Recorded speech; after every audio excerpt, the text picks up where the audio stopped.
Hello everyone, मेरा नाम है असिस्टेंट प्रोफेसर नरेश कोरी और आप देख रहे हैं मेरा YouTube channel thermal engineering lecture series.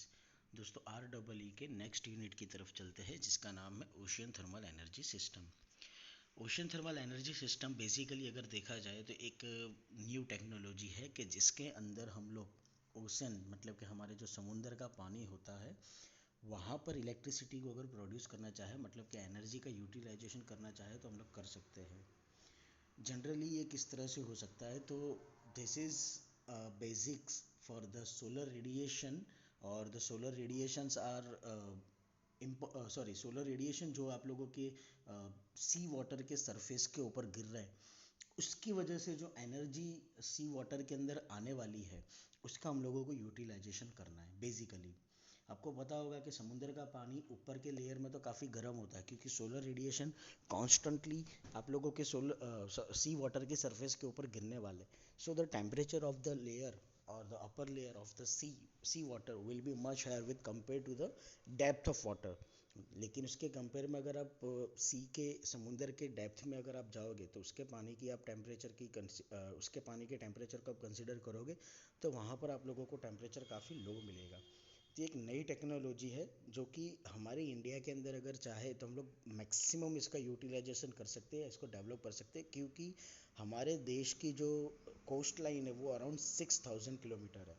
ठीक है, 6000 किलोमीटर जब इतनी लंबी कोस्ट लाइन है तो डेफिनेटली यहाँ पर अगर हम लोग चाहे तो इजीली ओशन थर्मल एनर्जी का यूटिलाइजेशन कर सकते हैं। तो इसके वर्किंग प्रिंसिपल की तरफ चलते हैं। सबसे पहले कि ये किस तरह से काम करता है ओशन थर्मल एनर्जी सिस्टम। देखो, ये कंसिस्ट करता है यानी कि एग्जिस्ट करता है सबसे पहले in the form of temperature difference. क्योंकि आपको पता होगा कि एनर्जी कब रिलीज होती है, एनर्जी तभी रिलीज होगी जब दो लेयर के बीच में या दो सब्सटेंस के बीच में टेम्परेचर डिफरेंस क्रिएट होगा। यहाँ पर भी वही चीज़ होती है कि हमारे सी के सरफेस का जो वाटर होता है उसका टेम्परेचर हायर होता है और उसी सी के अगर डेप्थ में आप जाओगे तो आप लोगों को वहाँ पर टेम्परेचर वाटर का कम मिलेगा। उसका रीज़न सिर्फ एक सिंपल रीज़न है कि जो सोलर रेडिएशन सी के वाटर सरफेस के ऊपर गिर रहा है वो solar radiation some amount of depth, कुछ डेप्थ तक नहीं पहुँच पाते सी के वाटर के लिए, सी के वाटर के अंदर। तो जो डेप्थ में वाटर होता है सी का, वहाँ पर टेम्परेचर जो होगा वो काफ़ी लोअर होता है with compare to the upper surface. जैसे कि अगर आप बात की जाए कि आप मान लो कि किनारे से एटलीस्ट आप 1.5-2 किलोमीटर अंदर हो, ठीक है, और वहाँ पर आप जब मेज़रमेंट करोगे तो आप लोगों को सरफेस के ऊपर जो टेम्परेचर मिलेगा कुछ अलग ही मिलेगा। और जो डेप्थ में आप कंसिडर करोगे तो आप लोगों को टेम्परेचर काफ़ी लो मिलेगा। फॉर एग्जांपल मान लो कि आप लोगों ने 1 किलोमीटर डेप्थ कंसिडर की है, ठीक है, और let's say at it's about 12 o'clock noon time है, 12 ओ क्लॉक या 1 ओ क्लॉक नून टाइम है जब आप लोगों को सोलर रेडिएशन मैक्सिमम मिल रहा है। फॉर एग्जांपल मान लो कि आप लोगों ने टेम्परेचर मेजरमेंट किया, आप लोगों को मान लो टेम्परेचर मिल रहा है सरफेस के ऊपर 27 डिग्री सेल्सियस, ठीक है, और उसी पॉइंट से जब आप 1 किलोमीटर नीचे डेप्थ में जाओगे तब आप लोगों को मान लो टेम्परेचर मिल रहा है 7 डिग्री सेल्सियस। तो जो टेम्परेचर डिफरेंस मिला, हायर टेम्परेचर और लोअर, वो आप लोगों को मिल रहा है अराउंड 20 डिग्री सेल्सियस। और 20 degree Celsius is the temperature difference कि जो एनर्जी कन्वर्जन के लिए प्रैक्टिकली रिक्वायर्ड अमाउंट है। अगर आप लोगों को 20 डिग्री सेल्सियस जितना टेम्परेचर डिफरेंस नहीं मिल रहा है तो आप लोग एनर्जी कन्वर्जन नहीं कर सकते हो। ठीक है, ये प्रैक्टिकल वैल्यू है। ठीक है, तो प्रैक्टिकली आप लोगों को अगर देखा जाए तो हम लोग ओशियन की सोलर रेडिएशन की एनर्जी का यूटिलाइजेशन, एनर्जी कन्वर्जन सिस्टम हम लोग कर सकते हैं। काम कैसे होगा? काम कुछ इस तरह से होगा कि जो अपर सरफेस है वाटर की, जिसको हम लोग वार्म वाटर बोलते हैं, लेट्स से उसका टेम्परेचर है T1 और जो डेप्थ वाटर है उसका टेम्परेचर है T2। तो जो अपर सरफेस होगी वाटर की, that will be worked as a source, वो हमारे लिए सोर्स के तौर पर काम करेगा। और जो डेप्थ वाटर है वो हमारे लिए सिंक की तरफ काम करेगा। ठीक है, वार्म वाटर का जो टेम्परेचर होगा वो अपर सरफेस के लेयर पर होगा और कोल्ड वाटर का जो टेम्परेचर होगा वो depth of the tropical ocean मतलब कि अंदर की तरफ, काफ़ी नीचे की तरफ होगा। और ये काम करेगा one type of Carnot cycle की तरह। वैसे तो प्रैक्टिकली कार्नोट साइकिल पॉसिबल नहीं है, लेकिन कार्नोट साइकिल पॉसिबल इसलिए नहीं था क्योंकि उसके एजम्पशन कुछ इस तरह से कंसिडर किए गए थे। यहाँ पर आप लोगों के पास में सिर्फ और सिर्फ सोर्स और सिंक है, इसीलिए यहाँ पर हम लोग इसको कार्नोट साइकिल के तौर पर कंसिडर करेंगे, लेकिन इस तरह से कंसिडर करेंगे कि इसकी एफिशिएंसी 100% नहीं होगी। तो वही चीज़ यहाँ पर मिल रही है। कार्नोट साइकिल की एफिशिएंसी किस तरह से होती है, तो 1 - T2/T1, T2 है आपके पास में दैट इज 7 डिग्री सेल्सियस, और T1 है आपके पास में आपका 27 डिग्री सेल्सियस। उसको हम लोगों ने केल्विन में कन्वर्ट किया, एफिशिएंसी फाइंड आउट की। तो लेट्स कंसीडर कि जब आपको टेम्परेचर डिफरेंस 27 और 7 मिल रहा है, at that time the efficiency of the Carnot cycle और efficiency of the ocean thermal energy conversion system is 7.1428। ठीक है, अभी एक्चुअल एफिशिएंसी जो होती है वो इस एफिशिएंसी से तो कम ही आएगी यहाँ से, क्योंकि ये तो कार्नोट साइकिल लिया है, मतलब एक स्टैंडर्ड वैल्यू कंसिडर की कि एटलीस्ट इतना डिफरेंस तो आपको मिलेगा ही मिलेगा 20 डिग्री के हिसाब से। ठीक है, तो कार्नोट साइकिल की एफिशिएंसी से प्रैक्टिकली तो आपकी OTEC की एफिशिएंसी कम निकलने वाली है। तो वो किस तरह से दिया जाता है, उसकी वैल्यू है efficiency OTEC is equal to EF into Carnot cycle efficiency, energy efficiency, EF का मतलब।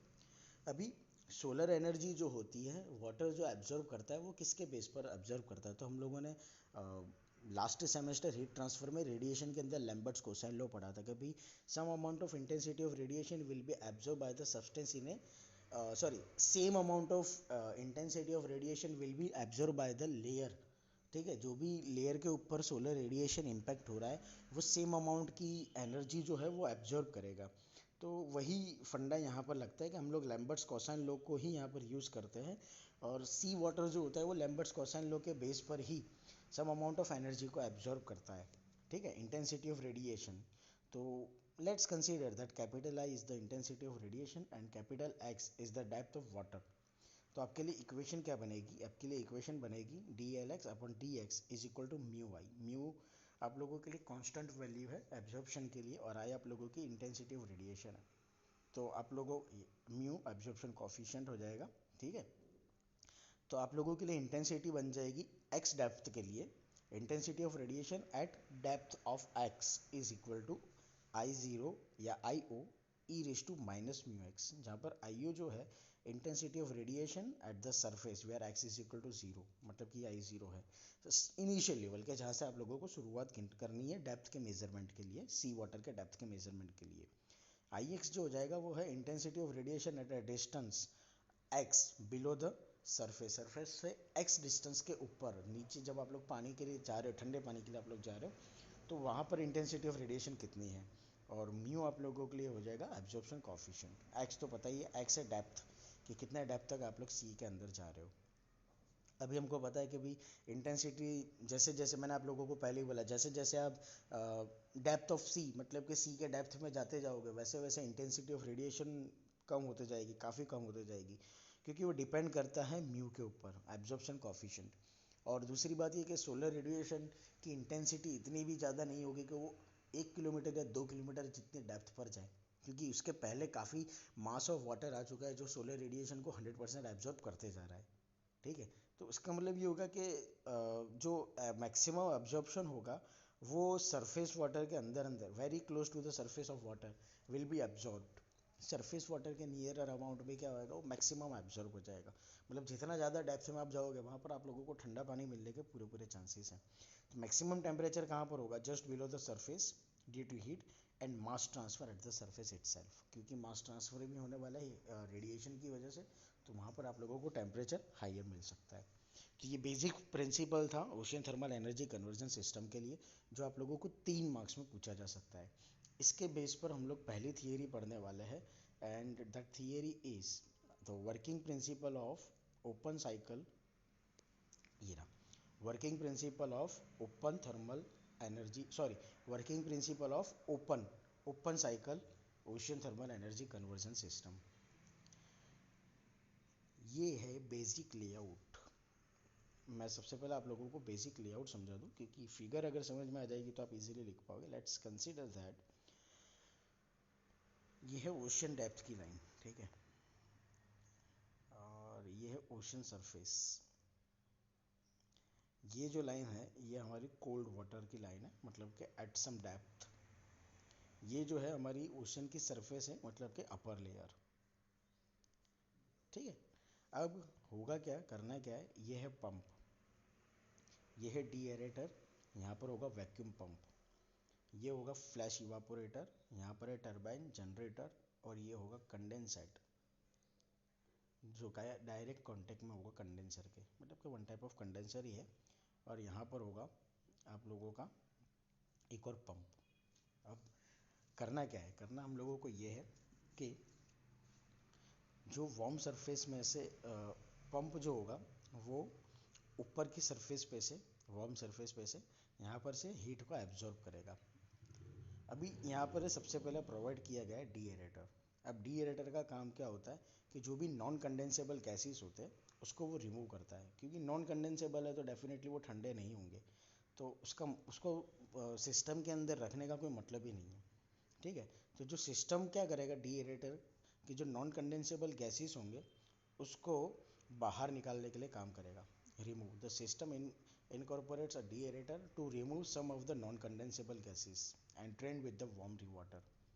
जो वार्म वाटर हम लोग पंप के थ्रू यहाँ पर लेकर के जा रहे हैं डी एरेटर में, तो डी एरेटर में ये होगा कि वैक्यूम पंप की वजह से जो भी नॉन कंडेंसेबल गैसेस होगी वो बाहर निकल जाएगी, और जो वार्म वाटर होगा वो फ्लैश इवापोरेटर में चले जाएगा।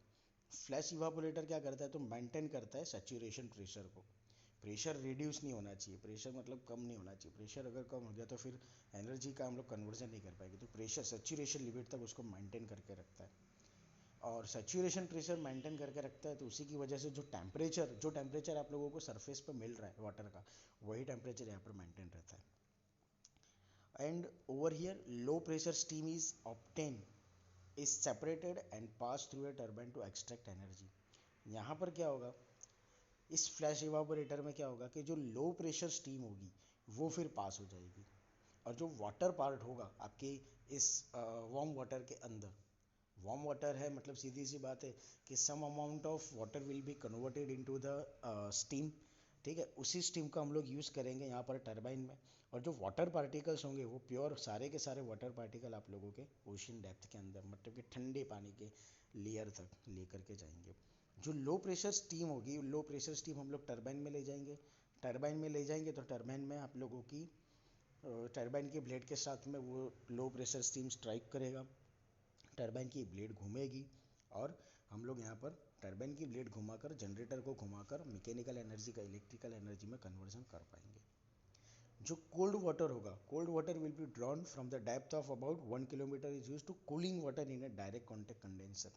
जो कोल्ड वाटर होगा, इस कोल्ड वाटर को हम लोग सीधा कंडेंसर के अंदर ले जाएंगे। जो स्प्रे दिख रहा है ना, ये कंडेंसर के अंदर यहाँ से वाटर का स्प्रे होगा। यहाँ पर जो आप लोगों की स्टीम आ रही है, लो प्रेशर स्टीम, वो लो प्रेशर स्टीम जो हायर टेम्परेचर वाली है, because of this condensate water it will get cooled, क्योंकि यहाँ पर हीट ट्रांसफ़र होगी। जो हीट ट्रांसफ़र होगी उसकी वजह से आप लोगों के लो प्रेशर स्टीम का लो प्रेशर वाटर में कन्वर्जन होगा, और वो पानी फिर हम लोग फिर से अपर लेयर में रिमूव कर देंगे या रिजेक्ट कर देंगे, और जो पानी है वो भी आप लोगों का इसके साथ में यहीं पर रिजेक्ट हो जाएगा। ठीक है, क्लियर। तो इस तरह से open cycle OTEC plant can provide a substantial quantity of desalination water. जो इसके बेस पर आप लोगों को थोड़ा बहुत एनर्जी डिसैलिनेशन वाटर भी मिल सकता है। ये साइकिल के अंदर ऑपरेटिंग प्रेशर जो होता है वो working fluid in boiler turbine and condenser are much lower. जो कि जनरली कन्वेंशनल सिस्टम जो हम लोग यूज़ करते हैं उसके अंदर जो प्रेशर मिलता है वो काफ़ी हाई होता है, बॉयलर के अंदर काफ़ी हाई होगा, टरबाइन के अंदर काफ़ी हाई होता है, कंडेंसर के अंदर काफ़ी हाई होता है, लेकिन उसकी कंपेयर में यहाँ पर आप लोगों को बहुत ही कम प्रेशर मिलने वाला है, मच लोअर। और जो स्पेसिफिक वॉल्यूम होगा वो हायर होगा, और ये स्पेसिफिक हाई वॉल्यूम जो रिजल्ट देगा तो वो लार्ज टरबाइन साइज, मतलब कि आपको टरबाइन काफ़ी बड़ा यूज़ करना पड़ेगा। इसका मतलब ये हो गया कि OTEC सिस्टम जो है वो काफ़ी कॉस्टली है। तो दोस्तों ये था ocean thermal energy conversion system open cycle के लिए, जो कि मैंने आप लोगों को समझाया। ये सवाल GTU में 4 मार्क्स में आने के पूरे चांसेस हैं। आई होप दोस्तों को इसमें आप लोगों को समझ में आया हो। अगर कोई क्वेश्चन हो तो मुझसे ज़रूर पूछेगा। Thank you so much.